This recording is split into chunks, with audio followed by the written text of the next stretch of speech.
lalong lumalala. Lalong lumalala ang kasinungalingan ni Bongbong Marcos. Okay, i-share niyo muna ito dahil bago lang ito eh. Bago lang ito dahil um, kaka-release lang. I think this was yesterday. But this is yesterday, The Hague time. Okay, so Netherlands time. So hindi natin ito nasubaybayan. Okay? Ito yung i-share niyo muna ito para malaman ng maraming tao ang ating chika. Okay, i-share niyo ito dahil halata nang nagsisinungaling si Bongbong Marcos, lalong lumalala ang kanyang kasinungalingan dahil may ebidensya. Hindi ito fake news. Kaya Claire Castro, tigilan mo na yung pagsisinungaling mo. Tigilan na sana ni Claire Castro ang kanyang pagsisinungaling at ni Bongbong Marcos. Okay, so sana yung mga sundalo at pulis makinig sa akin dahil niloko kayo ni Bongbong Marcos.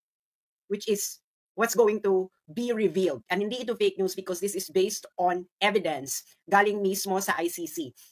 So, i-release nyo ito, i-share nyo na sa inyong mga chat groups, kainuman, kabarkada, kaek-ekan.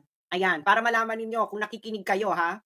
Kung nakikinig kayo yung mga sundalo at pulis, sana nakikinig kayo. Hindi ba? Dahil niloloko na naman tayo ng ating commander in Coca-Cola. Ay, nako. Okay. So, ano ba tong sinasasabihin ko ngayon? Okay. Bibigyan ko muna kayo ng konteksto. Okay. Eto. Naalala nyo tong sinabi ni BBM. Yan. Ang sabi niya, palaki natin para makita nyo. Okay. Okay. So, ang sabi ni Bongbong Marcos, di ba kasi pinatanong siya, bakit mo sinurrender? Di ba? Bakit mo sinurrender? Ang sabi ni Bongbong Marcos, Interpol asked for help and we obliged because we have commitment to the Interpol. We have to fulfill. Okay. If we don't do that, they will no longer help us with other cases involving Filipinos fugitives abroad. Okay. So, sabi niya, may request kasi yung Interpol eh. Kaya, sinurrender. So, kaya ko sinurrender kasi may request yung Interpol. Kaya hindi natin ito ginawa, baka hindi na tayo tulungan ng Interpol sa mga fugitives abroad. Ganon, hindi ba? Ganon ang eksena ni Bongbong Marcos. Okay. Ano ngayon ang tunay na nangyari? Ano na ngayon ang tunay na nangyari? Siyempre, meron kasing, kalalabas lang ito kahapon. Okay, kahapon. To. Straight from the ICC website. Okay.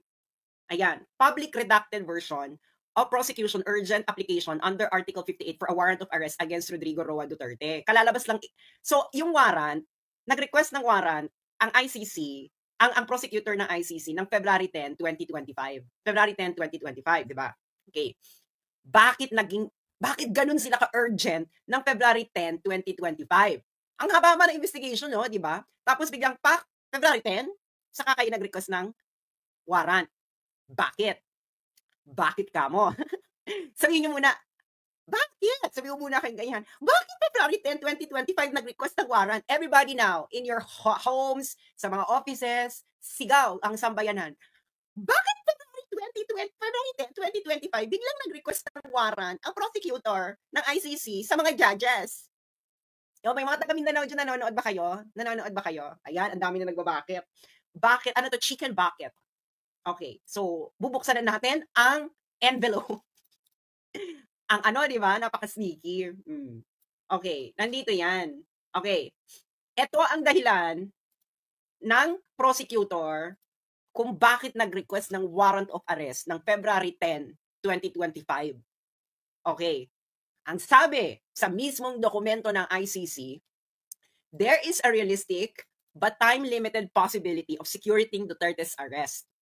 In the late 2024, the government of the Philippines publicly announced for the first time that it may execute an ICC arrest warrant.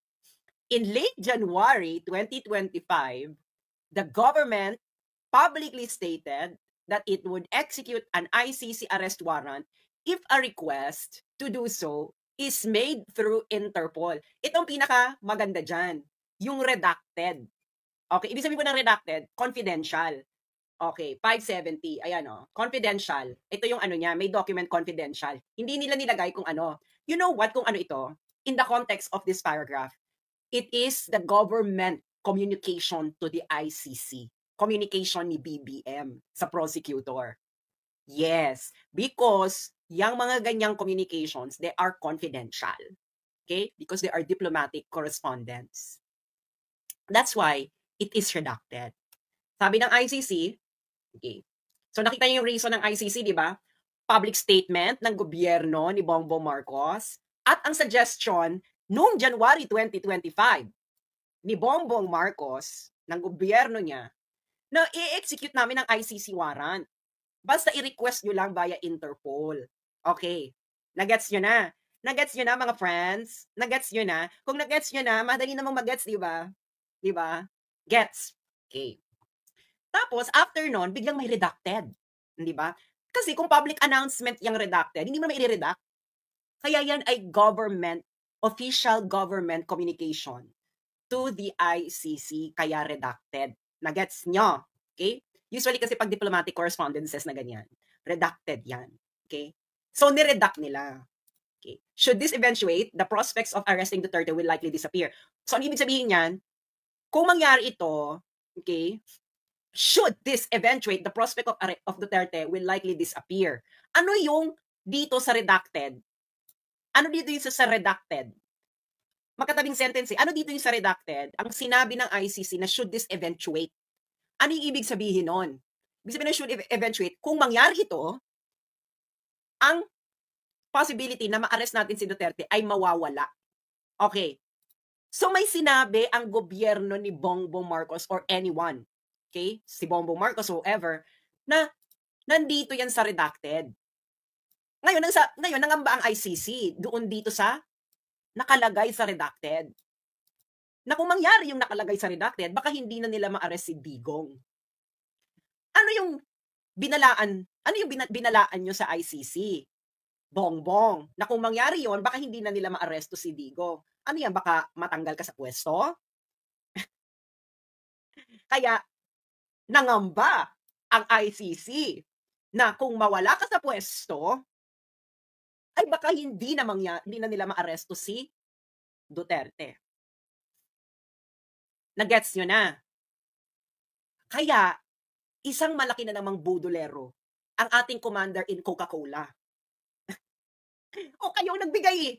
O, kayo, February 10, 2025, nag-apply ng warrant urgent. Bakit urgent? Kasi, kaya urgent, dahil nga, dito sa redacted, kung mangyari itong nakalagay dyan sa confidential information, baka hindi na raw maaresto si Digong. Ano kaya yun? Philippine government. So, you are actively nakikipagsabwatan kayo sa ICC. Okay? Yung sinabi mo, Bongbong, na hindi ka nakikisabwatan.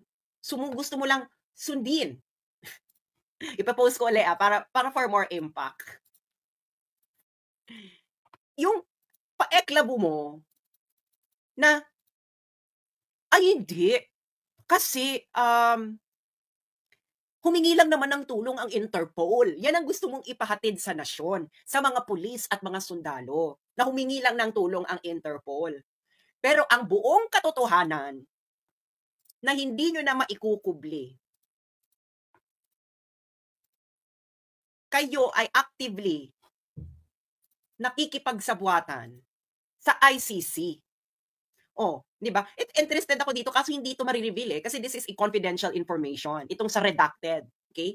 Kasi dahil sa redacted na yan, sa official government communication, sa ICC, nangamba ang ICC, ang prosecutor ng ICC.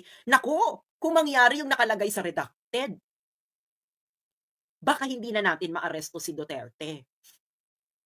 Baka nga, nangangamba sila na baka mawala na sa pwesto si Bongbong. At yun yung nakalagay sa redacted. Na maybe there is a possibility na mawawala ka. At kung mawala ka, mawawala na yung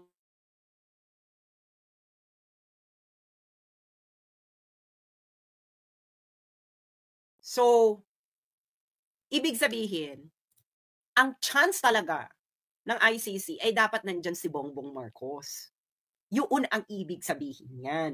Yung sinasabi ni Bongbong Marcos na siya ay hindi sumusunod lang kami sa Interpol. Isa itong malaking kasinungalingan. Sila mismo ang nagsabi sa ICC kung papaano gawin. Ngayon, kaya nila sinuggest na para sa Interpol, ito ay for public communication purposes. Para hindi lumitaw na actively talaga silang nakikipagsabwatan. So, kailangan mo ng middleman. Alam niyo yung gano'ng eksena, di ba? Alam niyo yan. Alam niyo yan. Eh, halin tulad ko yan. Halimbawa, nanliligaw ka. Tapos nahihiya ka. Tapos ang gagawin mo, kukuha ka ng middleman, hindi ba? Na, uy, bigay mo itong sulat ko, sabihin mo. Huwag mo sabihin kung kanino galing. Ganon. Ganon Bongbong ang nangyari. Di ba? Na, parang ganon, di ba? Ligaw-ligaw, eksena. Na, oh, bigay mo tong ano ko, yung, di ba kung may crush ka, di ba? Kung may crush ka, tapos nahihiya ka, ang gagawin mo, kukuha ka ng conduit or ng middleman. Sabi mo sa middleman na, uy, bigay mo sa kanya, pero huwag mo sasabihin na galing sa akin. Ganon. So, ikaw, tigilan nyo na yung pagkukunwari. You actively participated. Kayo ang nagbigay. Kayo ang nagbigay ng way. The best way, di ba? O ganito na lang, parang ganito yan eh. ICC, gusto na namin mawala si Digong dito sa eksena. Okay? Pero ganito gawin natin kasi baka baka masama sa panlasa kung talagang actively kaming lalabas na ipakukulong namin si Digong. Ganon. Kaya, sabi ng gobyerno ni Bongbong, i-execute namin ng warrant, pero padaanin niyo sa Interpol. Ganon. Di ba? Ganon, di ba? Oh, ganon ang nangyari. Hindi ba? Kung ano yung sinasabi ni Bongbong, yun din ang nakalagay dito sa ICC document, nakaka-release lang kahapon. Na sumusunod lang naman kami sa Interpol. Eh, gago ka ba? Bakit hindi ka susunod? Eh, ikaw nga nag-suggest. Ang gobyerno mo nga ang nag-suggest. Ang gobyerno ni Bongbong Marcos ang nag-suggest sa ICC na padaanin niyo sa Interpol. Ngayon, si Bongbong, sasabihin niya sa nation, nag-request kasi ang Interpol eh. Gagsi. Kaya mo tinupad yung request ng Interpol dahil ikaw ang nag-suggest na padaanin sa Interpol. Na pag pinadaan sa Interpol, isi-serve ang warrant of arrest. Nag-gets yun na yung plot. Nung hindi pa lumalabas ang document, para siyang twist, di ba? Parang twist sa pelikula. Di ba? Yung parang twist sa pelikula. Nung isang araw, ang nakikita pa lang natin statement niya na, hindi, mga kababayan, nag-request kasi ang Interpol. Eh, alam niyo naman, member tayo ng Interpol, kaya kailangan tayong sumunod, otherwise hindi nila tayo pagbibigyan. Eh, biglang may plot twist. Kaya alam niyo, napansin ko kay Bongbong, ang pamilyang ito parating may plot twist. Kaya ako nasasabihin nila, huwag mo na kayo maniniwala, hintayin niyo muna yung plot twist. Para siyang girl, nanonood ba kayo mga Christopher Nolan films? Yung Inception, Interstellar, yung mga ganyan ba, yung mga ni Chris Nolan, di ba ang hilig ni Christopher Nolan sa plot twist? Parang ganyan ang pelikula ngayon. May plot twist, hindi ba? So, gobyerno mo, Bongbong, ang actively nagsasuggest sa ICC. At ito talaga interested ako dito sa redacted. Bakit? Kasi kung mangyari yung nakalagay sa redacted, baka daw hindi na nila ma-aresto si Digong ng ICC.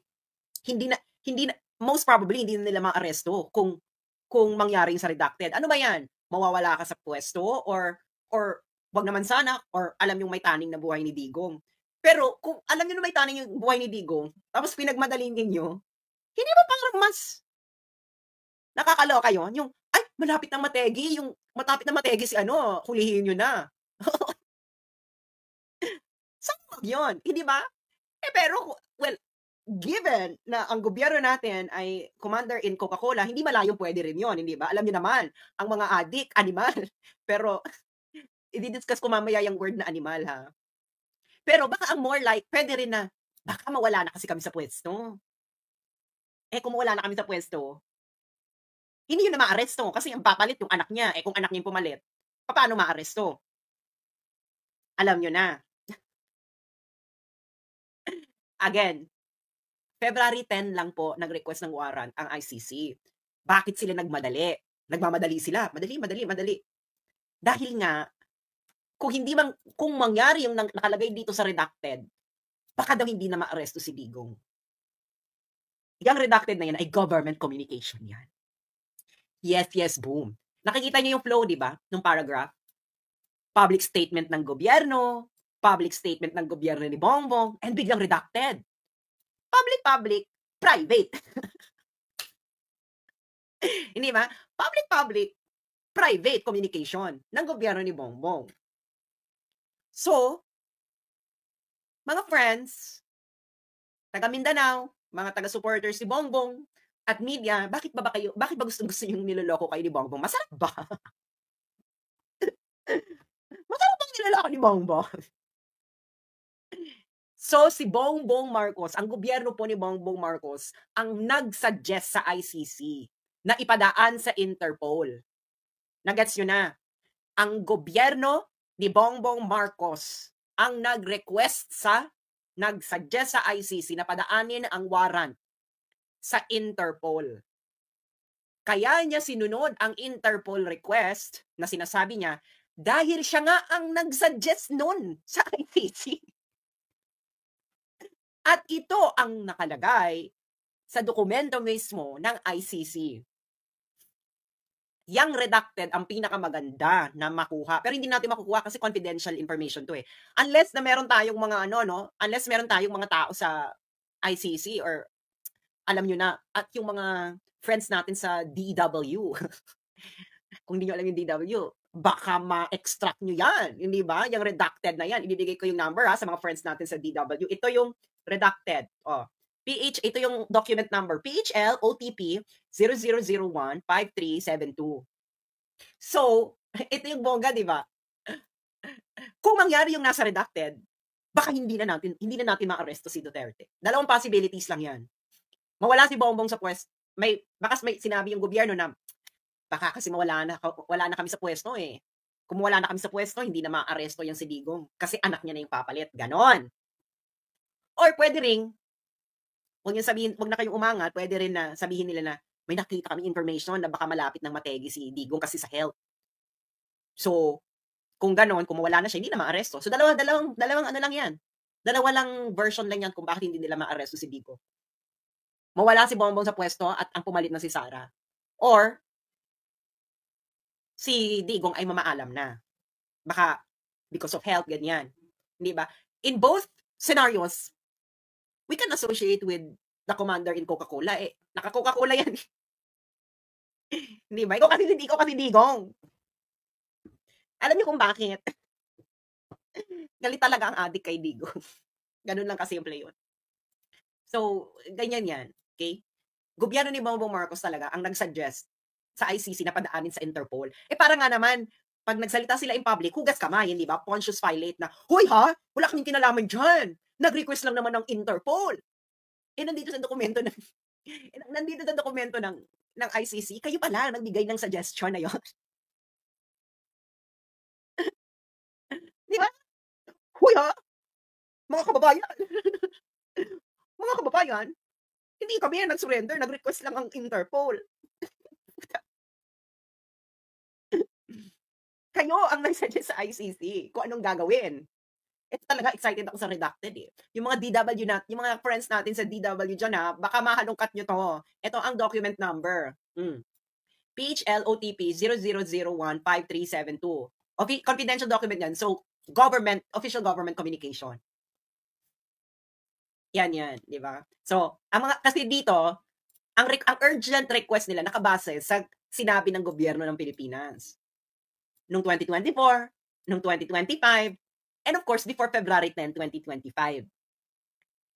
Pero ito redacted, confidential communication yan ng gobyerno. Na sinabi doon is, friends, alam naman natin pareho natin gustong mawala si Digong. Friends in ICC, gusto natin pareho mawala si Digong, ganyan. Gawin nyo na, nandito pa kami sa pwesto kasi baka mawala na kami. Diba? Kasi may namumuong intertropical convergence zones within Philippine Area of Responsibility. Baka pag nangyari yan, baka mawala na, hindi nyo na ma-aresto si Digong. Or pwede ring Palagi siguro itong mangyari kasi mas madaling ma-arresto nila si Digong. Pwede rin siguro kung magkaroon ng gera boom boom. Mas madali si ma-arrest si Digong kung may gera boom boom kasi martial law yun eh. State of emergency yun. Di mas madaling ma-arresto. Nandun ka pa rin. So malamang dalawa yung dahilan kung bakit pinagmamadali. Either baka malapit ng mategi boom boom si PRRD kasi nga matanda na. Let's just admit it. Baka may nalaman silang ganon. Or baka nangangamba sila na mawala sila sa pwesto, yung sina Bongbong. Siyempre, nagpanik ang ICC kung ano man yung nakalagay sa redacted. Shit, kung mawala na si Bongbong, hindi na natin makukuha yan si Digong kasi anak niya na yung papalit. Or, naku, kung mategi na si Digong, hindi na natin makukuha yan. Wala na tayong pang press release na meron pa palang silbi ang ICC. Ganyan. Kasi friends, ngayon, nanganganib ngayon ang ICC kung may silbi pa siya. Hindi ba? So talagang, the stars aligned. The stars of the ICC and Bongbong Marcos aligned. Alam nyo na. Yung isa, Bongbong, tanggalin na yan dito si Digong. Ipa-ICC na natin. Yun ang best way kay Digong na tanggalin si Digong. Well, there are two things that Digong want to do. Pwede niyang ininoy si PRRD or let the ICC handle the problem. Ganon. Nagigets niyo? Ngayon, ano ni Bongbong, let's ICC handle the problem. Sabihin natin, aarestuhin natin, pero padaanin nila sa Interpol. Ganyan. So ngayon, ano kayo ngayon? Sumunod lang sa request ng ICC? Sumunod nga kayo kasi yun nga yung suggestion nyo.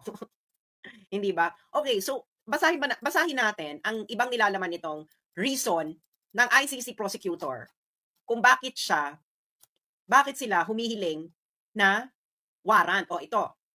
Third, yung mga dahilan nila ng kanilang Third, during his presidential campaign, Duterte announced his intention to implement the common plan nationwide if elected. Yung common plan na ito yung common plan on how to eradicate the drug problem. Promising to eradicate criminality within 6 months by emerute criminals, Duterte and his co-perpetrators prepared and coordinated so as to immediately ready for this eventuality. Such that on the very same day, Duterte appointed co-perpetrator, I think this is De La Rosa. So, De La Rosa, you might be next. In advance of his inauguration, told redacted, this is De La Rosa. Okay. Now,